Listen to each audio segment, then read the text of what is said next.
The Vanderlyn Gang is one of the most iconic and complex group of outlaws in gaming history. With their code of honor, their commitment to one another, and their desire for freedom, they're a force to be reckoned with. But within this group, there's someone who stands out as the worst of the bunch. No, it's not you. It's not you.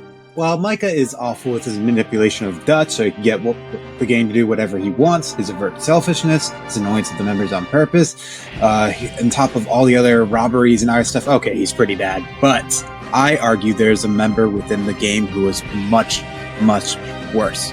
Dutch Vanderlyn. And you might be looking at me like, oh, Micah this, Micah that. No, Dutch is worse, and I'm going to explain why in this video. So let's get into it.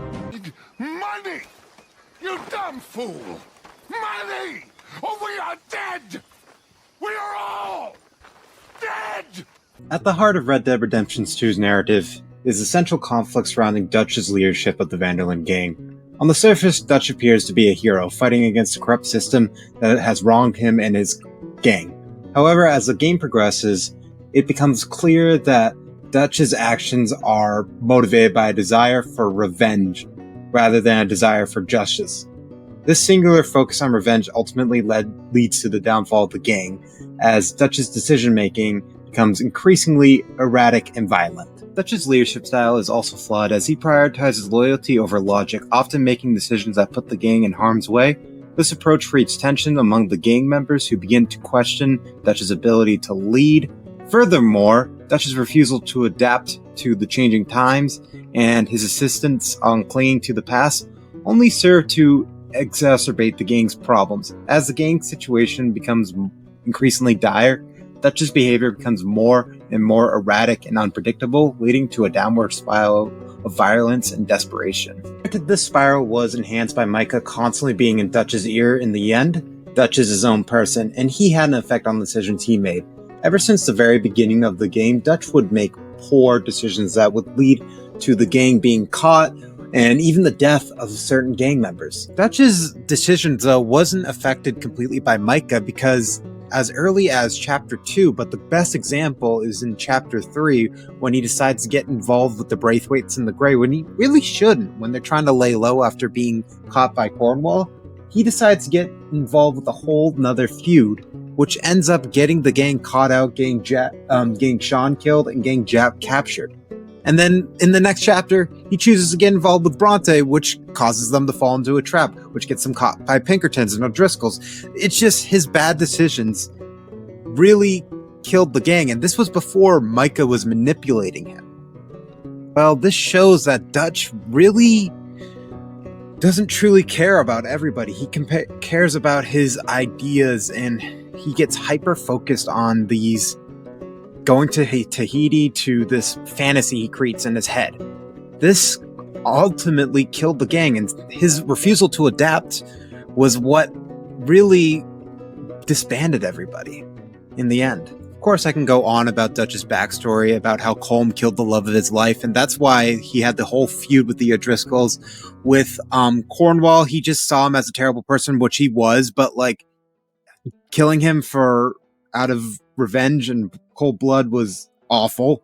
He did all these things, and Micah just prodded him while everybody questioned him. That's why Micah was able to manipulate him throughout the chapters. These were all Dutch's decisions. Killing Cornwall, witnessing Colm's O'Driscoll's hanging, all this was all Dutch's decisions. Not saving John, that's another example. So going into chapter 6, Micah was kind of like pushing Dutch to do these things, but these were all Dutch's ideas. The way Dutch disguised it with the gang was to say this is all part of a major plan to go get a mango farm in Tahiti.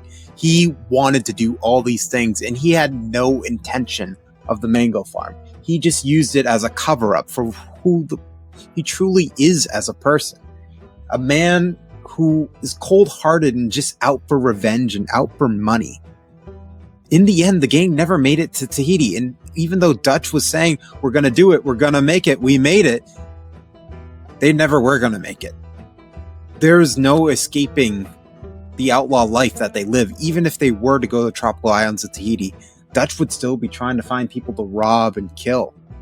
It's just who Dutch is, and the whole gang really wanted to believe that that's not who he truly is, that he's this visionary, this leader who is out for freedom, to break these big businesses. And he's not. He's just a cold-blooded outlaw killer who just wants to manipulate people to help him, to help get revenge on these people who wronged him in his past.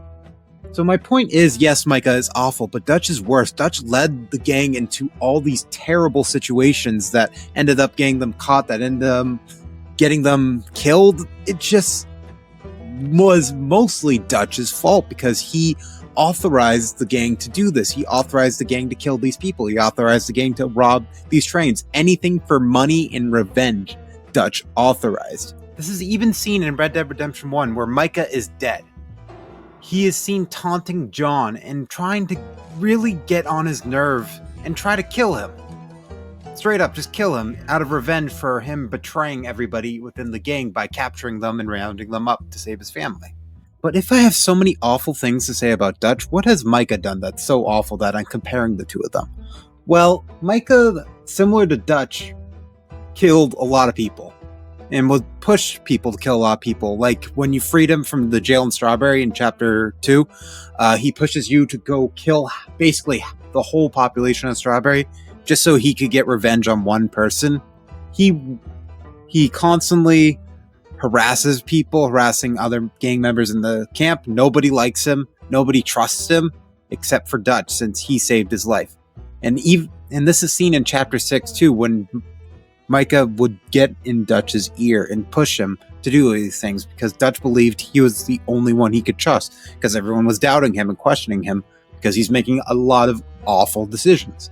But Micah fed into those decisions and used that feeding in to manipulate Dutch, which Dutch would then listen to Micah because Micah is the only one he feels like he can trust.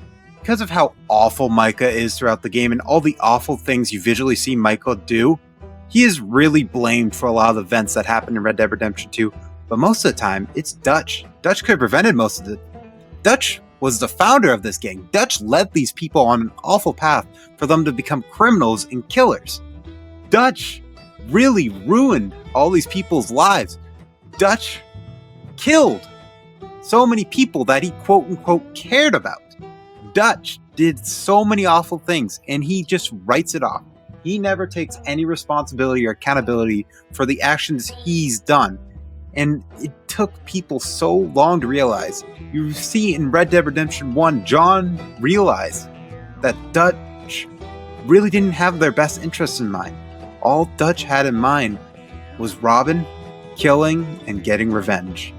Because of that, Dutch is the very worst of the Van der Linde gang. But what do you guys think? Do you guys really think Micah could be worse than that?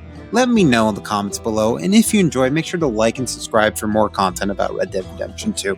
But without further ado, that's all I have for you today. Have a great day, everybody. Goodbye.